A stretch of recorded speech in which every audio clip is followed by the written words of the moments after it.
Pak Anton Sinaga, sebelumnya saya ucapkan terima kasih karena Anda sudah mau berdiskusi dengan saya. Sebelumnya saya ingin tanya dulu pada Anda, kalau nanti hasil diskusi saya dengan Anda saya upload di YouTube, Anda tidak apa-apa kan? Terserah kau saja. Yang pasti, aku ingin tanya kepada kau, kenapa sih kau mau mengikuti Islam? Di agamamu kan mengajarkan boleh membunuh orang. Coba kau lihat di Al-Baqarah ayat 191. Itu kan ada ayat yang membolehkan membunuh. Kenapa ajaran agama kau membolehkan untuk membunuh?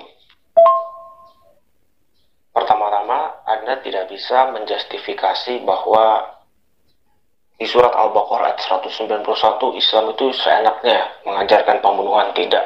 Itu kan ayat ketika sedang menjelaskan dalam kondisi perang.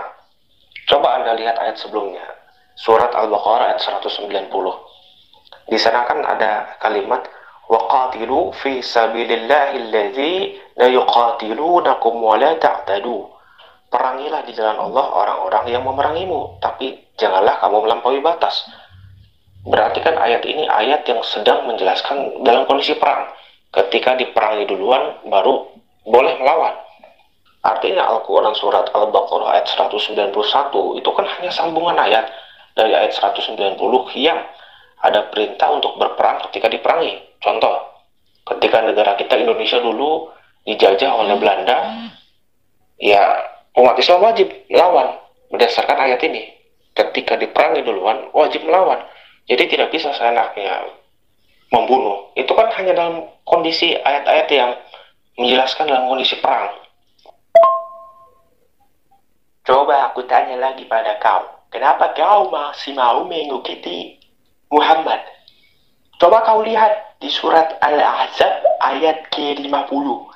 Muhammad itu kan di ayat itu dia bisa meniduri wanita muslim manapun yang mau diajak tidur. Buktinya di ayat itu ada kalimat wanita muslim yang menyerahkan dirinya kepada Nabi. Itu kan artinya Muhammad bisa tidur dengan wanita muslim manapun. Coba kau jelaskan, kenapa Nabimu bisa meniduri wanita muslim manapun? Di surat Al-Ahzab ayat ke-50 tidak ada kalimat Nabi boleh meniduri semua wanita muslim. Silakan lihat sendiri, tidak ada kalimat meniduri. Justru di ayat tersebut ada kalimat in Allah dan Nabiyu an ayyastankihaha. Artinya kalau Nabi ingin menikahinya. Arti kalimat kalau Nabi ingin menikahinya ini kan jadi bukti ayat itu menjelaskan daftar wanita muslim yang boleh dinikahi oleh Nabi Muhammad. Bukan semua wanita muslim boleh diajak tidur oleh Nabi Muhammad. Ini pertanyaan Anda ini kan, saya yakin Anda itu berani mengajukan pertanyaan seperti ini kan karena nonton video Christian Prince. Christian Prince menuduh Nabi Muhammad berdasarkan surat Al-Ahzab ayat ke-50 menurutnya bisa meniduri semua wanita muslim. Ini kan jelas kebohongan. Karena di ayat itu ada kalimat in Allah dan Nabiyu an ayyastankihaha, yang artinya kalau Nabi ingin menikahinya. Kalimat kalau Nabi ingin menikahinya kan seperti yang sudah saya jelaskan.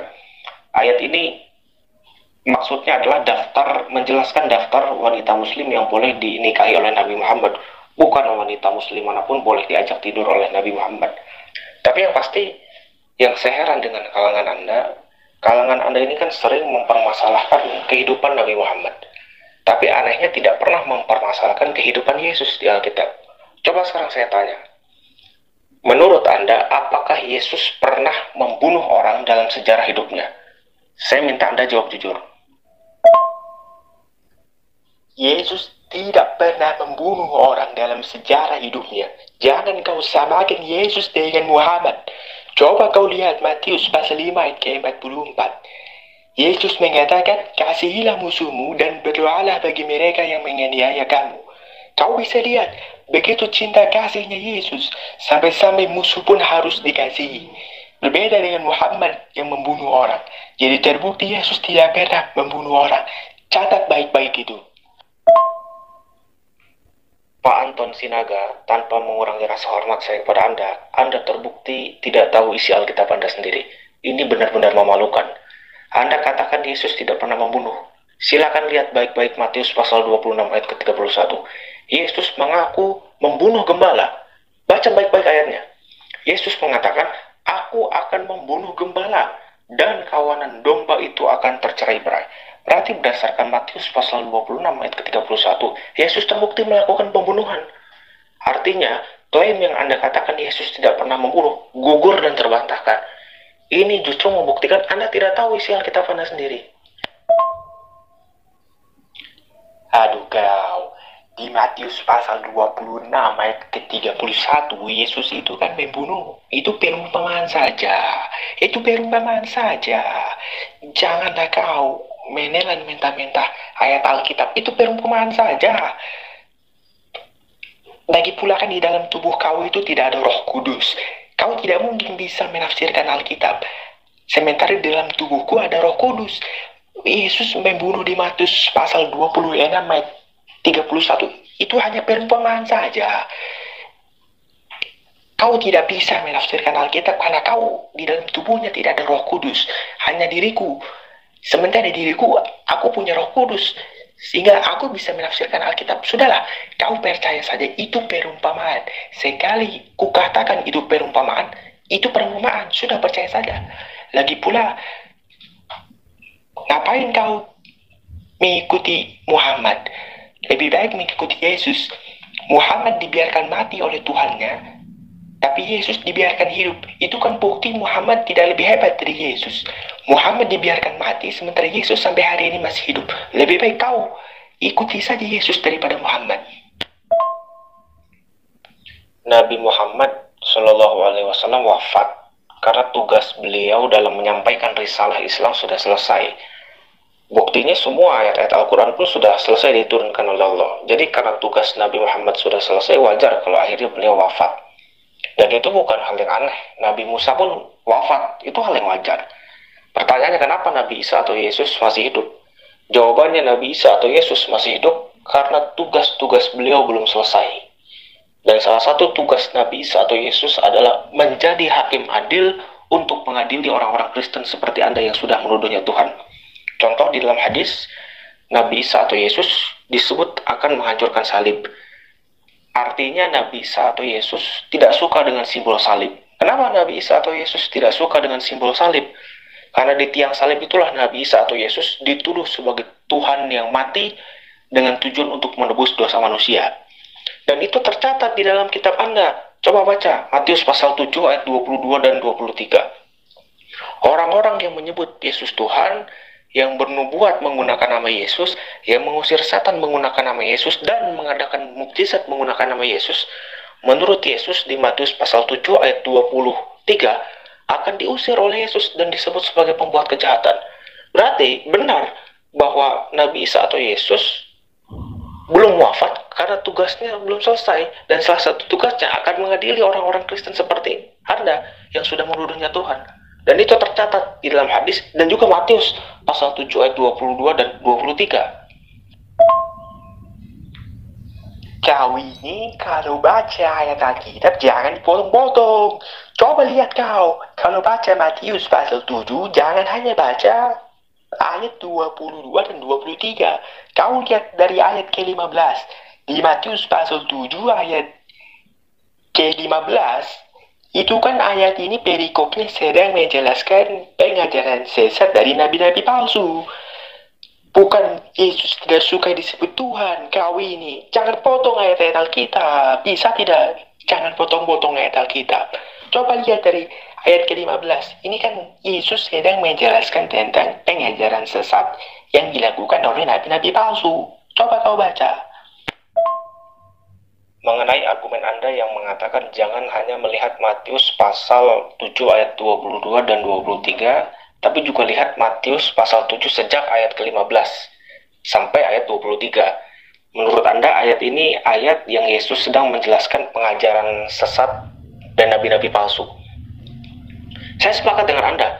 bahwa Yesus di Matius pasal 7 ayat ke-15 sampai ayat ke-23 sedang menjelaskan pengajaran sesat yang dilakukan oleh nabi-nabi palsu. Tapi yang harus Anda ingat, pengajaran sesat yang dilakukan oleh nabi-nabi palsu yang dimaksud Yesus, pengajaran sesat tersebut adalah yang mengajarkan bahwa Yesus itu Tuhan. Buktinya, coba Anda lihat Matius pasal 7 ayat 22 dan 23. Orang-orang yang diusir dan disebut Yesus sebagai pembuat kejahatan ternyata adalah orang-orang yang menyebut Yesus Tuhan, yang bernubuat menggunakan nama Yesus, yang mengusir setan menggunakan nama Yesus, dan mengadakan mukjizat menggunakan nama Yesus. Berarti dengan orang-orang tersebut akan diusir oleh Yesus dan disebut sebagai pembuat kejahatan, yang dimaksud pengajaran sesat oleh Yesus adalah yang menyebut Yesus Tuhan. Jelaskan, Pak? Kan sudah kubilang, di dalam tubuhmu itu tidak ada Roh Kudus, sehingga kau tidak bisa menafsirkan Alkitab seenaknya. Coba kau lihat Yohanes pasal 1 ayat ke-1 dan ayat ke-14. Di ayat itu kan Yesus disebut sebagai firman Allah. Pada mulanya adalah firman, firman itu bersama-sama dengan Allah, firman itu Allah. Di ayat ke-14-nya, firman itu telah menjadi manusia. Berarti kan Yesus itu Allah, Yesus itu Tuhan. Itu bukti. Kalau kau tidak mau mengakui Yesus itu Allah atau Yesus itu Tuhan, sama saja kau sudah menginjak-injak Quranmu. Karena di Quranmu, Yesus disebut sebagai firman Allah, kalimat Allah, dan rohnya dari Allah. Kalau kau tidak mau mengakui Yesus sebagai firman Allah, sebagai Tuhan, berarti kau sama saja tidak mengakui Quranmu. Itu jelas tertulis di Quranmu. Anda ini tidak ada bedanya dengan orang yang pernah diskusi dengan saya beberapa hari yang lalu, namanya Ari Theophilus. Sama-sama ingin membuktikan Isa Al-Masih itu Tuhan di Al-Quran menggunakan surat An-Nisa 171. Sebetulnya begini, di Al-Quran surat An-Nisa 171 sama sekali tidak ada bukti Isa Al-Masih adalah Tuhan. Pertama, Isa Al-Masih di ayat tersebut tidak disebut dengan sebutan Rob atau Tuhan, tapi disebut dengan sebutan Rasulullah atau utusan Allah. Berarti sudah jelas Nabi Isa di Al-Quran surat An-Nisa 171 bukan Tuhan, tapi posisinya adalah utusan Tuhan atau utusan Allah.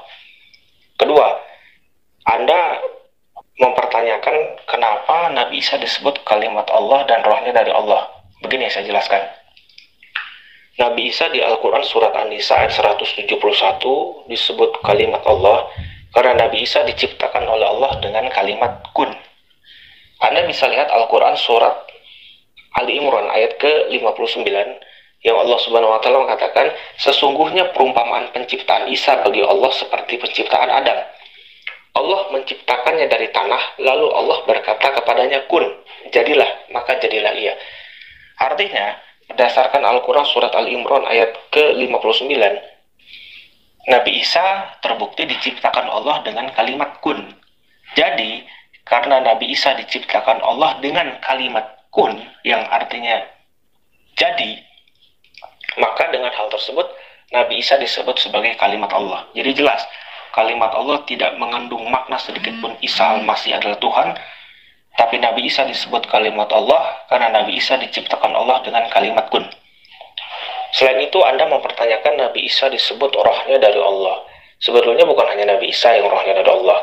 Di surat Al-Hijr ayat 29, Adam pun rohnya dari Allah. Jadi, terbukti Al-Quran surat An-Nisa ayat 171 sama sekali tidak membuktikan Isa Al-Masih Tuhan di Al-Quran. Lagi pula saya heran dengan Anda ya. Bagaimana mungkin Anda mencoba membuktikan bahwa Isa Al-Masih itu Tuhan di Al-Quran, sementara di Alkitab sendiri Yesus itu sudah terbukti dia hanya utusan bukan Tuhan. Coba Anda lihat baik-baik Yohanes pasal 17 ayat ketiga. Di ayat itu Yesus mengatakan, inilah hidup yang kekal dengan mengenal engkau satu-satunya Allah yang benar dan mengenal Yesus Kristus yang telah engkau utus. Di ayat tersebut ada kalimat Yesus Kristus yang telah engkau utus. Berarti kan Yesus sudah mengaku statusnya itu, gelarnya hanya utusan Tuhan, bukan Tuhan. Kenapa Anda malah menuhankannya? Yesus ini kan punya banyak sebutan di Alkitab. Dia disebut sebagai Tuhan, dia disebut sebagai utusan, dia disebut sebagai guru. Yesus ini punya banyak sebutan. Lagi pula yang membuat ku percaya Yesus Tuhan adalah Yohanes pasal 13 ayat ke-13. Yesus kan jelas mengatakan, kamu menyebut aku guru dan Tuhan, dan katamu itu tepat. Sebab memang akulah guru dan Tuhan. Yesus mengaku sebagai guru dan Tuhan. Berarti Yesus itu Tuhan. Jadi jelas berdasarkan Yohanes pasal 13 ayat ke-13, Yesus itu Tuhan. Kau jangan ngotot. Sudah jelas Yesus itu Tuhan. Argumentasi Anda yang mencoba membuktikan Yesus adalah Tuhan menggunakan Yohanes pasal 13 ayat ke-13 sama sekali tidak membuktikan Yesus adalah Tuhan. Memang di dalam Yohanes pasal 13 ayat ke-13 Alkitab terjemahan Indonesia, Yesus mengatakan, akulah guru dan Tuhan.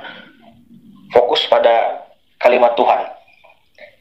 Kalimat Tuhan ini dalam teks asli bahasa Yunani-nya adalah kurios, atau bahasa Inggrisnya adalah Lord.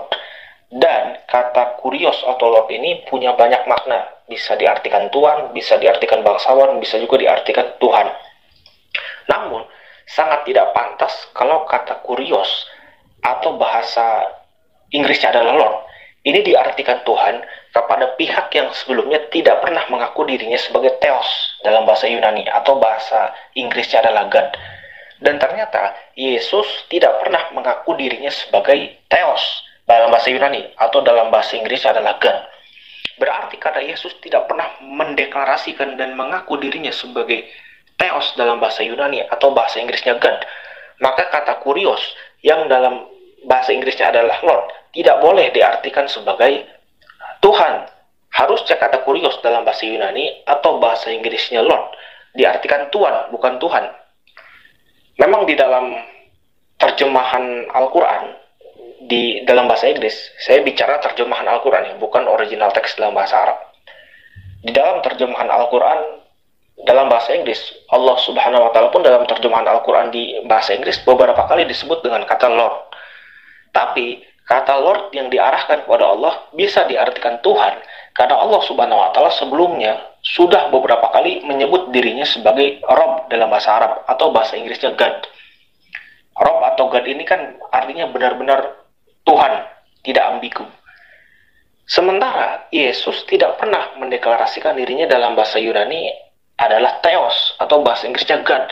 Sehingga karena Yesus tidak pernah menyebut dirinya sebagai Theos atau bahasa Inggrisnya God, maka kata kurios dalam bahasa Yunani atau bahasa Inggrisnya Lord tidak pantas diartikan Tuhan. Jadi harusnya Yohanes pasal 13 ayat ke-13 Alkitab terjemahan Indonesia menuliskan, akulah guru dan Tuhan, bukan akulah guru dan Tuhan. Penjelasan yang saya jelaskan ini membuktikan bahwa ternyata Yohanes pasal 13 ayat ke-13 sama sekali tidak membuktikan Yesus adalah Tuhan. Karena makna kata Tuhan di ayat ini sangat ambigu. Sebaliknya, berdasarkan Yohanes pasal 17 ayat ketiga yang sudah saya bacakan, Yesus sudah jelas mendeklarasikan dan menyebut dirinya hanya sebagai utusan. Saya ulang lagi. Inilah hidup yang kekal dengan mengenal engkau satu-satunya Allah yang benar dan mengenal Yesus Kristus yang telah engkau utus. Ada kalimat Yesus Kristus yang telah engkau utus. Berarti Yesus mengaku hanya utusan, bukan Tuhan. Ini kan sangat jelas. Aku jadi malas sekali diskusi dengan kau.